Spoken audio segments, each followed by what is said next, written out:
donc en particulier par rapport à l'AGI.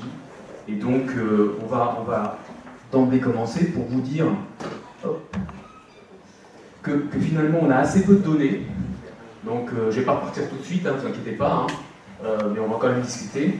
Mais ce que l'on sait par contre, c'est que le risque d'infection, il n'est pas négligeable chez les enfants qui ont une AGI de base, indépendamment même de la prise ou pas de traitement, par exemple, qui diminue l'immunité comme le traitement immunosuppresseur. Et finalement, on s'aperçoit que régulièrement, les enfants qui sont porteurs d'AGI sont moins bien vaccinés que les autres enfants. Et donc c'est quand même parfois assez problématique. Professeur Albert Faye, bonjour. Bonjour. Je crois que vous venez de l'hôpital Robert Debré à Paris. Oui, tout à fait. Laissez-vous présenter un petit peu plus à nos participants. Tout à fait. Donc, je suis pédiatre. Donc, je suis responsable du service de pédiatrie générale de l'hôpital Robert Debré, donc, qui est aussi intégré au centre de référence des maladies inflammatoires pédiatriques.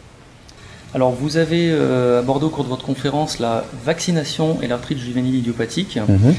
Première question qui intéresse les parents, est-ce qu'il est important de vacciner les enfants souffrant d'AGI? Oui, tout à fait. C'est important de bien vacciner les enfants. En fait, ce dont on s'aperçoit, c'est que les enfants qui sont porteurs d'AGI sont moins bien vaccinés que les autres enfants, alors qu'ils ont des risques d'infection qui sont supérieurs, qu'il n'ait ou pas des traitements qui affaiblissent leur immunité. Donc c'est vraiment très important de bien les vacciner. Alors deuxième question qui revient très souvent à longueur de journée, c'est est-ce que les vaccins sont dangereux? Alors bien sûr, c'est une question qui est importante.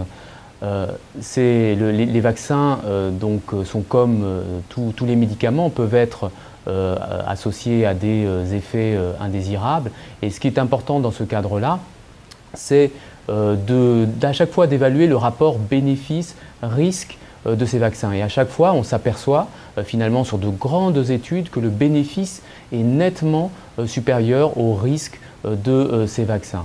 Donc, ça ne veut pas dire qu'il ne faut pas surveiller les effets secondaires de ces vaccins, mais il est vraiment maintenant bien démontré et il faut continuer cette surveillance que, en tout cas pour les enfants qui sont porteurs d'AGI, la majorité des vaccins ont un grand bénéfice par rapport aux risques qu'ils peuvent provoquer, à la fois de pousser de la maladie ou d'autres effets indésirables. Donc vraiment, c'est important de vacciner.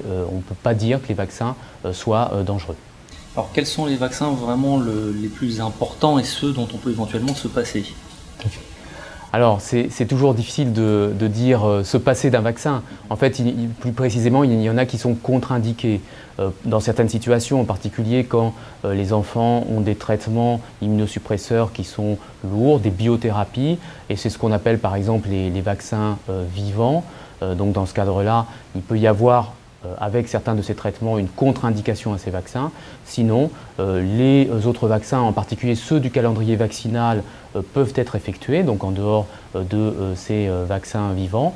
Après, donc, il y a des vaccins qui sont spécifiques et qui peuvent protéger vis-à-vis d'infections contre lesquelles vis-à-vis desquelles les enfants porteurs d'AGI peuvent être particulièrement susceptibles, comme la vaccination contre le pneumocoque et la vaccination contre la grippe.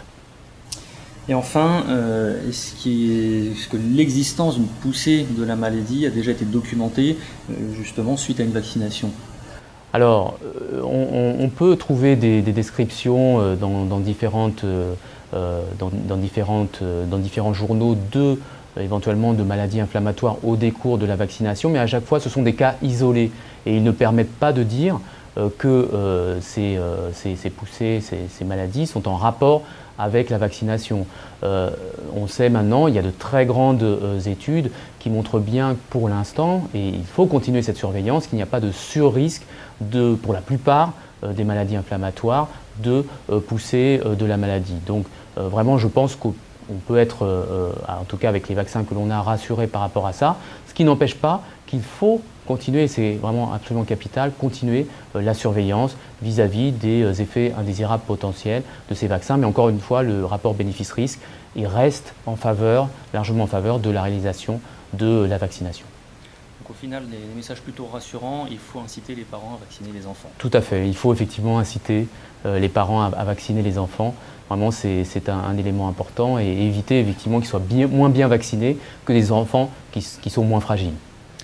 Professeur Albert Faye, merci beaucoup de votre participation. Merci à vous.